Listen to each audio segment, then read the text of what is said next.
Olá, tudo bom?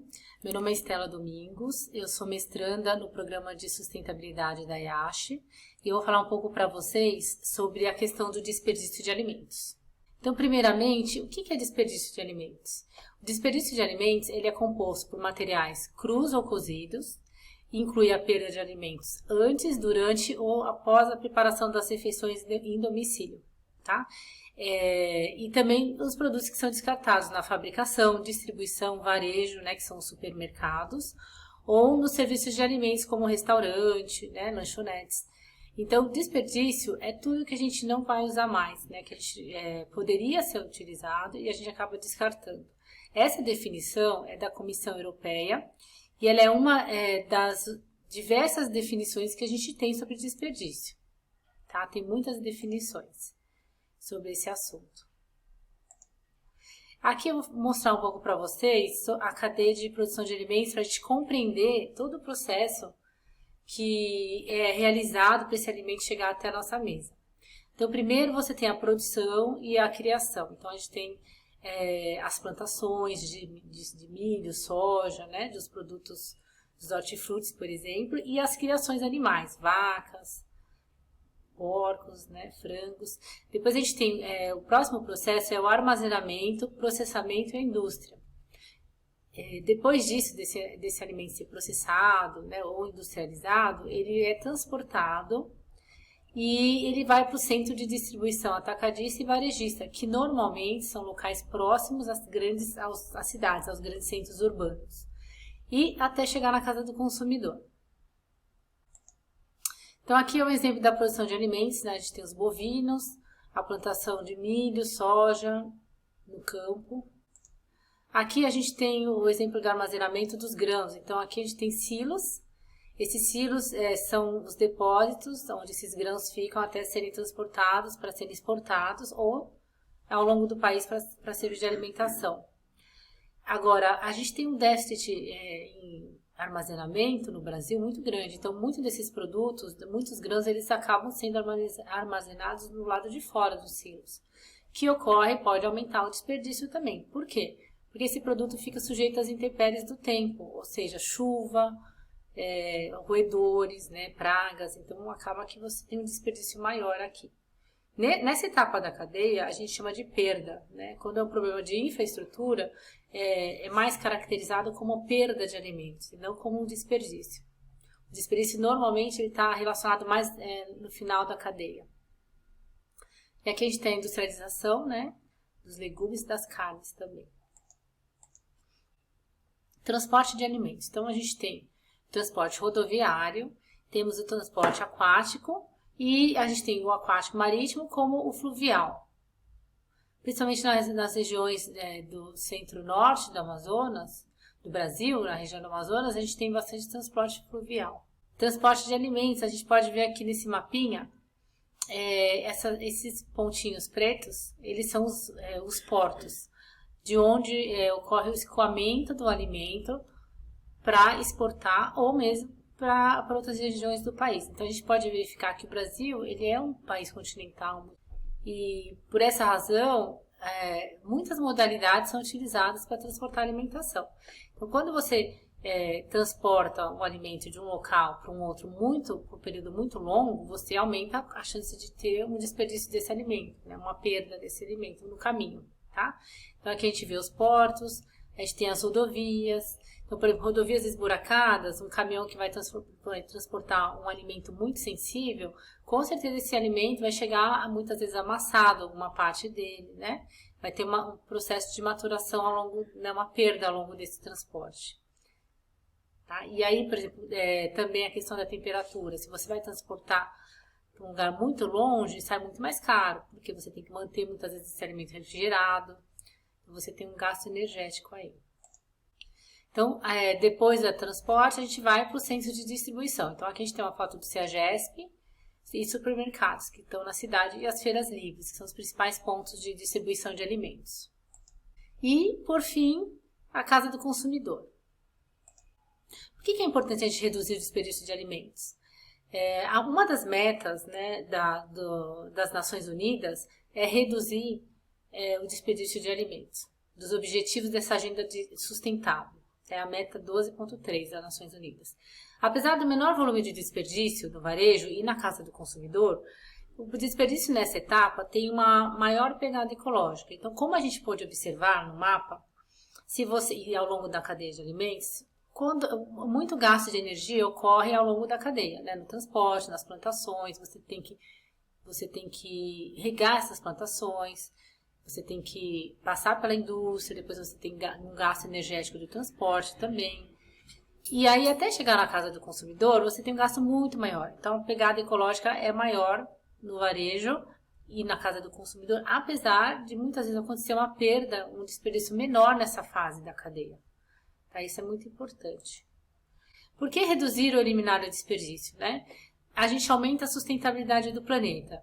O que é sustentabilidade? Né? A gente ouve falar muito, né? Então tem diversas definições, eu coloquei 2 definições aqui. Uma definição: a sustentabilidade é a melhora da qualidade de vida da espécie humana, sem sobrecarregar o ecossistema. Então não adianta a gente também ter uma qualidade de vida alta e a gente acabar exaurindo os recursos do planeta, porque vai chegar uma hora que vai acabar, né? Ou a gente não vai chegar a um ponto que a gente não vai ter para todo mundo. Então a gente tem que pensar nessa questão do equilíbrio. E uma outra definição é o desenvolvimento e suprimento das necessidades atuais de hoje, sem comprometer as necessidades das gerações futuras. Então isso é muito importante, né? Principalmente e para os nossos filhos, né? O que vai ter para os nossos filhos, para os nossos netos? O que a gente vai deixar para eles? A gente vai deixar um mundo poluído, um mundo com alimentação escassa, né? Então isso é algo para a gente refletir. E uma outra questão que eu acho interessante, é possível a gente ter uma sustentabilidade ambiental e ter o crescimento econômico? Eu acho que é uma questão que a gente tem que pensar sobre isso, né? Como a gente vai fazer isso? Todo mundo ter uma qualidade de vida, ao mesmo tempo a gente não exaurir os recursos planetários. Por que reduzir ou eliminar? Né? A diminuição do uso energético tem benefício para o ecossistema e também para a sociedade. Economia financeira, então quanto menos a gente desperdiça, mais a gente economiza, né? Tanto para os consumidores como para a cadeia de alimentos. Redução do preço dos alimentos. Então, se um supermercado, por exemplo, ele acaba descartando muitas frutas, legumes e verduras, ele vai acabar colocando esse prejuízo financeiro no preço do produto. Então, quem paga é o consumidor. Então, você tem um aumento do preço, né? Então, você diminui a segurança de alimentos, a segurança alimentar. Aí você tem a dependência de outras espécies de um ecossistema saudável para alimentação, né? Abrigo, ar, polinização. Então, no caso das abelhas, se você diminui a quantidade de abelhas, você também diminui a polinização. Então, diminui também outras plantas. O ecossistema ele tem que estar equilibrado para a gente poder ter um mundo, um ar melhor, uma quantidade de biodiversidade melhor. E aqui a gente tem 54% das plantações, criações, manipulação pós-colheita e armazenamento, ocorre 54% de desperdício nessa fase e 46% no processamento, distribuição e consumo. Ou seja, o desperdício é mais no início da cadeia, tá? E um pouquinho menor aqui no final da cadeia. E em 2003 pôde-se observar, né, que em torno de 30% dos alimentos são jogados no lixo. Então, quer dizer, é muito produto. É como se você comprasse 10 maçãs e 3 você joga no lixo. É muita coisa, tá? Então, a nossa meta, né, mundial é diminuir isso. Aqui nesse mapa a gente pode ver, esse rosinha é o consumo, tá? Que seria o quê? A casa do consumidor. Então, se a gente for ver na Europa, olha quanto eles desperdiçam, bem mais, né? 12%. Se a gente pega a América Latina aqui, o Brasil, em torno de 3,7%. América do Norte, 10%, China, Japão. Então, esses países muito industrializados, olha só, eles desperdiçam muito na casa do consumidor. Já os países menos industrializados, eles desperdiçam menos, olha lá, 3%, 5%, 1%. África, essa subsaariana, 1% só desperdiça. E a Ásia também, em geral, 2%. Se a gente pegar a colheita, pós-colheita, nos países também industrializados, eles desperdiçam mais ou menos igual, né? Mais ou menos igual aqui o pessoal da América Latina. Mas no montante, a gente vê que a América Latina, a África ainda desperdiça muito. muito devido à ausência de infraestrutura, né? Então, na casa do consumidor é menos, mas infraestrutura, essa parte do transporte, que nem no Brasil a gente tem esse déficit de armazenamento dos grãos, né? Então, acaba prejudicando. Então, tem que melhorar muito a tecnologia na base da cadeia para diminuir esse desperdício. Então, a causa, no início, colheita, criação inapropriada, pragas, doenças, desastres naturais, por exemplo, uma chuva, né? Um excesso de chuva pode acontecer também, e aí você tem um desperdício por outras razões. No meio da cadeia, a gente tem o manuseio de forma rudimentar, danos físicos, deterioração fisiológica e patológica. Então, basicamente, tecnologia e infraestrutura, né? Causas do desperdício no final, embalagens inadequadas, transporte impróprio, por exemplo, transporte em um caminhão sem refrigeração. Então, esse produto vai acabar estragando. Ou mesmo que ele chegue bom, ele vai estragar no mercado, ou vai estragar mais rápido na casa do consumidor. Então, a gente tem, né, da parte da refrigeração, que é muito importante para alguns produtos, manuseio incorreto, armazenamento, né? E uma coisa muito interessante que eu pude observar também na pesquisa, a importância do consumidor na hora de comprar os produtos. O consumidor, ele palpa muitos produtos, principalmente frutas, legumes e verduras. E devido a essa manipulação, apertar, furar o produto, o que acontece? Muitos desses produtos já são descartados, porque ninguém vai comprar depois. Então, essa manipulação inadequada do consumidor na hora de comprar os seus produtos acaba também ajudando bastante na questão do desperdício. As causas do desperdício, quais são elas, né? Então, baixo aporte tecnológico, a gente falou, fatores culturais também. Por exemplo, o gosto, a abundância à mesa. Ou seja, muita gente gosta de ter aquela fartura na mesa. Então, não faz a comida contada, gosta de que sobre, né? Tem uma questão cultural. Só que isso faz com que a gente sempre faça bastante comida e essas sobras muitas vezes ninguém quer comer. Então, isso é muito importante também, a gente cozinhar, fazer a quantidade certa, né? A quantidade para não sobrar muito e não ter desperdício. Então, as consequências. As consequências nas criações, por exemplo, né? Monoculturas, então tem o desmatamento, desertificação, você muda o nicho ecológico, né? O padrão ecológico do local, perda da biodiversidade. Então, se você desmata para você colocar uma plantação de soja, por exemplo, o que acontece? Numa região que você tinha diversas espécies, vários passarinhos, vários insetos, cobras e tudo mais, numa plantação de milho você não vai, ou de soja você não vai ter tudo isso. Você vai ter bem menos espécies, quase nada. Então, assim, você diminui muito a biodiversidade. Então, aí você acaba diminuindo o nicho, né? Os locais que esses animais vivem. Então, a longo prazo, você acaba diminuindo o número desses animais.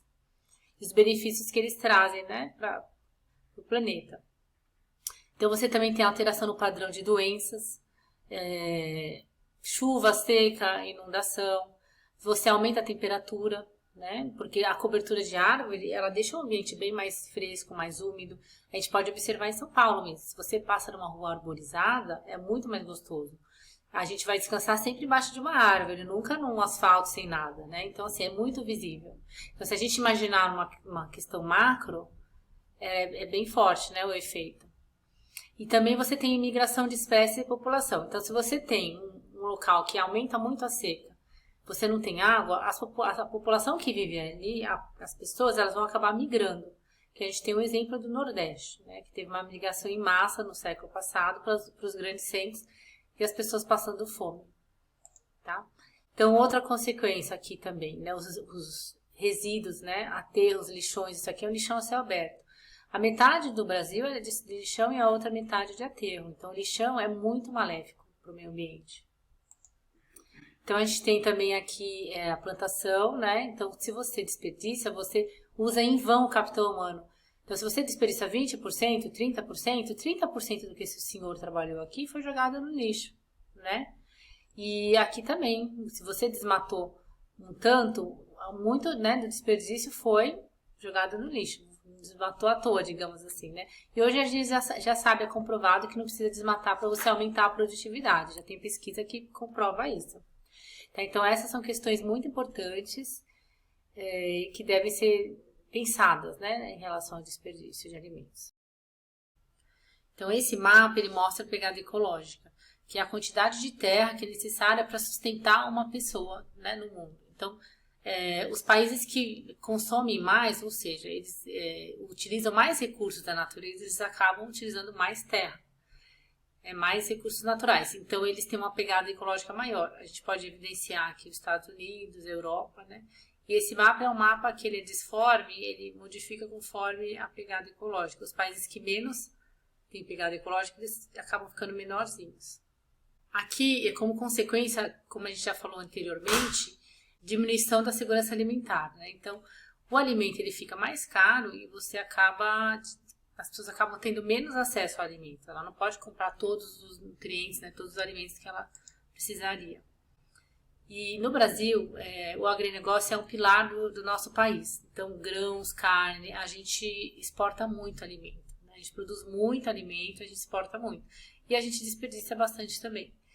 Nosso país é o segundo maior exportador, né, de alimentos, ficando atrás só dos Estados Unidos. E o desperdício é considerado bastante preocupante. Então, se você for entrar na página da Embrapa, você vai conseguir alguns artigos interessantes sobre desperdício. E esse ano saiu um estudo relatando que, por ano, cada pessoa do planeta desperdiça 121 quilos de alimentos. Ou seja, é bastante, né? Uma média assim, mundial. Prejuízos econômicos, né? Então, a gente diminui o lucro das empresas produtoras e distribuidoras de alimentos. Apesar de eles colocarem o preço, né, o valor aumentado do produto, seria muito mais interessante para a empresa não desperdiçar e vender esse produto, sai mais barato, digamos, aumenta o lucro da empresa. E você tem um acréscimo, né, como eu falei, do preço final dos produtos. Então, quais são as preocupações que a gente tem para o futuro? O que a gente precisa fazer? A gente precisa aumentar em 60% a produção de alimentos para 2050, para abastecer a população. Por quê? Porque é esperado que até 2050 a população do planeta aumente. Só que se a gente desperdiça 30%, será que se a gente não reduzir esse desperdício, a gente não vai conseguir utilizar menos recursos da natureza, né? Destruir menos o planeta para abastecer essas pessoas? Então, e esse produto, né, sendo jogado fora, desperdiçado, ele já estaria mais acessível, mais rapidamente do que você criar mais áreas, né, e aumentar ainda mais a produção de alimentos. Diminuição dos recursos naturais e mudanças do padrão de consumo de alimentos. Então, com a globalização, o que acontece? Hoje a gente vai no supermercado, a gente consegue comprar um produto que vem lá da China, um produto que vem do Japão, um alimento que vem de uma outra região. Então, isso também aumenta muitas vezes o desperdício, né? Porque o alimento tem que passar por um longo processo. Ou, por exemplo, a gente compra aqui produtos que vêm do Nordeste, né? Frutas. Então, no caminho, esses produtos podem sofrer maturação. E a questão também do padrão de consumo, o que acontece? As pessoas querem ter acesso a produtos que normalmente não tem na região que ela mora. Então, isso faz com que também acabe, no caso das carnes, por exemplo, muitas pessoas acabem, outras culturas que não têm o hábito de comer tanta carne, acabem ingerindo e aumentando a produção global e destruindo mais o meio ambiente, né? Uma tendência à padronização da alimentação. Então, o supermercado e consumidor, né? Essa relação é muito complexa. O varejo, ele influencia diretamente a escolha do consumidor. Então, ele tem um papel importante na distribuição de alimentos. Tipo de alimento, padrão de qualidade. Então, o que acontece? O supermercado, ele fala para o produtor, olha, eu quero maçãs redondinhas de tantos centímetros. Aí, o produtor, ele produz um monte de maçã, ele só vai vender as maçãs que o supermercado quer. E as demais maçãs, as maiores, as que estão tortas, ou as que estão menorzinhas, elas acabam indo para o lixo, tá? Então, eles acabam ou alimentação animal, e acaba sendo descartado. Então, essa seleção já ocorre no produtor. Ao mesmo tempo, por outro lado, quando o consumidor vai comprar, o que ele quer também? Ele quer um produto bonitinho, padronizado. Ele não tem o hábito de comprar um produto diferente, né, um do outro. Né? Uma maçã pequena, uma maçã maior, uma torta. Então, a gente criou uma cultura também da perfeição do alimento, né, que é uma coisa que tem que ser repensada.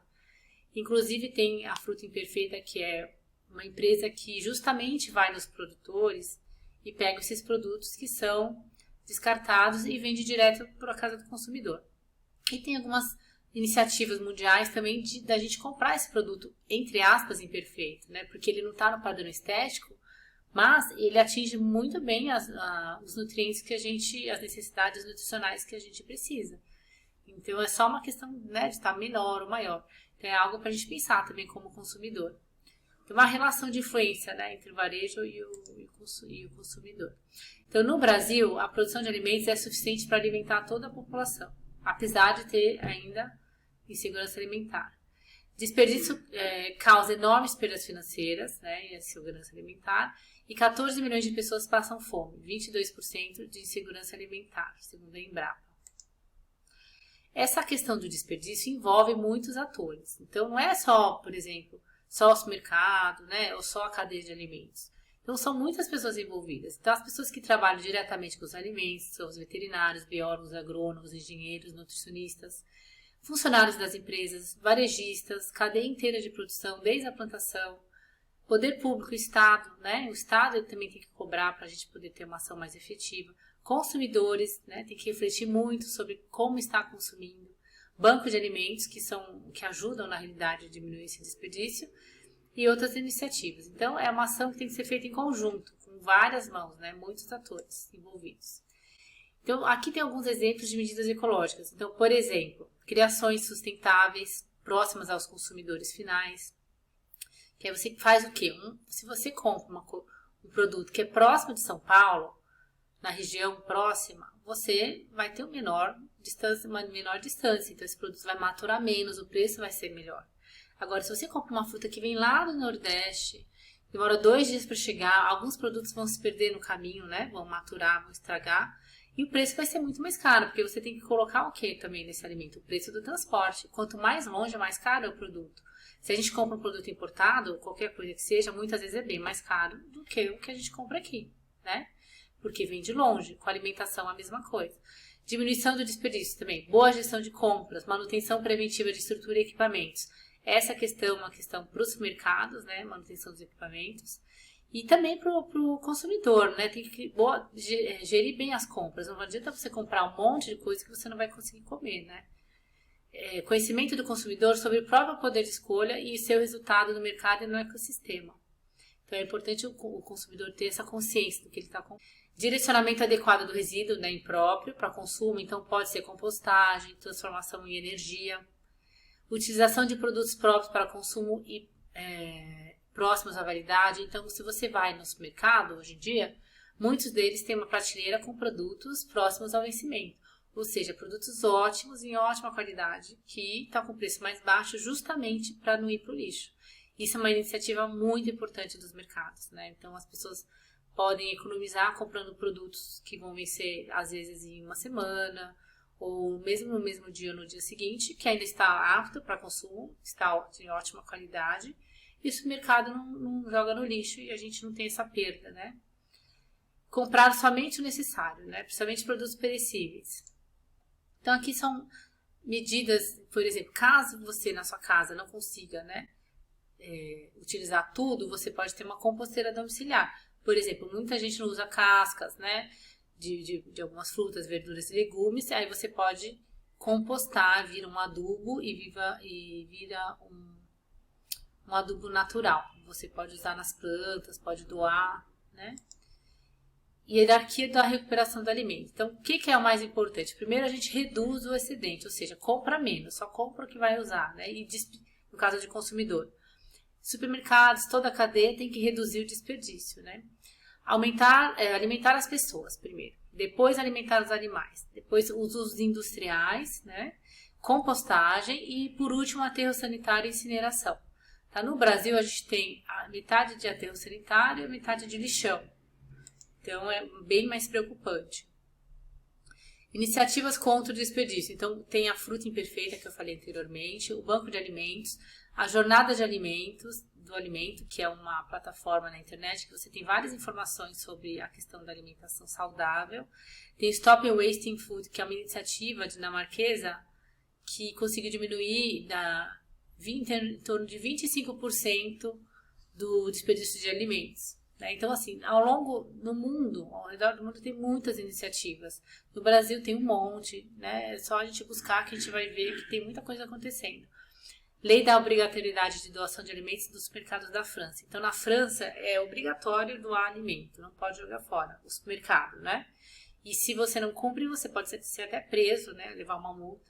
Então, isso é um exemplo de uma ação do poder público, nesse sentido de redução de desperdício.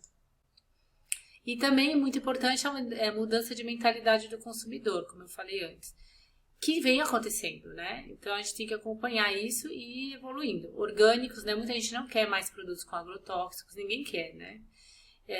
Produtos ecológicos, que mais? Muitos produtos veganos, sem produto de origem animal, vegetarianos, produtos ambientalmente corretos e sustentáveis.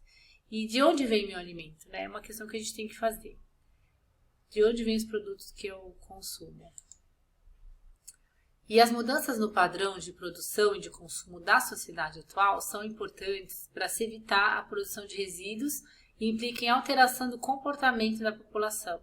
Então, assim, não adianta só a gente esperar só do poder público. Lógico que a gente tem que pressionar, o poder público tem que agir, mas a população tem que mudar o comportamento, né? A gente pode começar dentro da nossa casa mudando o comportamento. E por último, eu queria ler essa frase do Ayrton Krenak, que eu achei bem interessante, do livro A Vida Não é Útil. Ele fala assim: fomos durante muito tempo embalados com a história de que somos a humanidade e nos alienamos desse organismo de que somos parte, a Terra, passando a pensar que ele é uma coisa e nós outra, a Terra e a humanidade. Eu não percebo que exista algo que não seja natureza. O cosmos é natureza, tudo que eu consigo pensar é natureza. Então, assim, essa frase serve para a gente refletir que a gente aqui na cidade, a gente que mora nos grandes centros, a gente não pode estar totalmente desconectado da natureza, porque a gente é a natureza, né? Então, tudo que acontece fora influencia a nossa vida aqui. Então, às vezes a gente fica muito dentro da cidade, a gente esquece, a gente não sabe nem de onde vem nosso alimento mais, né? Então, essa reconexão, eu acho que ela é necessária para a gente ter uma vida mais sustentável, né? Para a gente conseguir fazer com que o nosso planeta fique mais harmônico por um período mais longo, digamos assim. E aqui a gente tem umas referências da Embrapa. No site da Embrapa tem bastante coisa. Também tem aqui a página da Jornada do Alimento. E eu espero que vocês tenham gostado. Eu gosto bastante desse assunto. É um assunto bastante importante, que eu acho que a gente tem que refletir sobre essa questão do desperdício de alimentos. E eu vou deixar aqui meu e-mail. Vocês podem enviar e-mail se tiver alguma dúvida, alguma questão ou precisar de alguma coisa, a respeito desse assunto, pode enviar e-mail para mim. Tá bom? Muito obrigada e boa noite.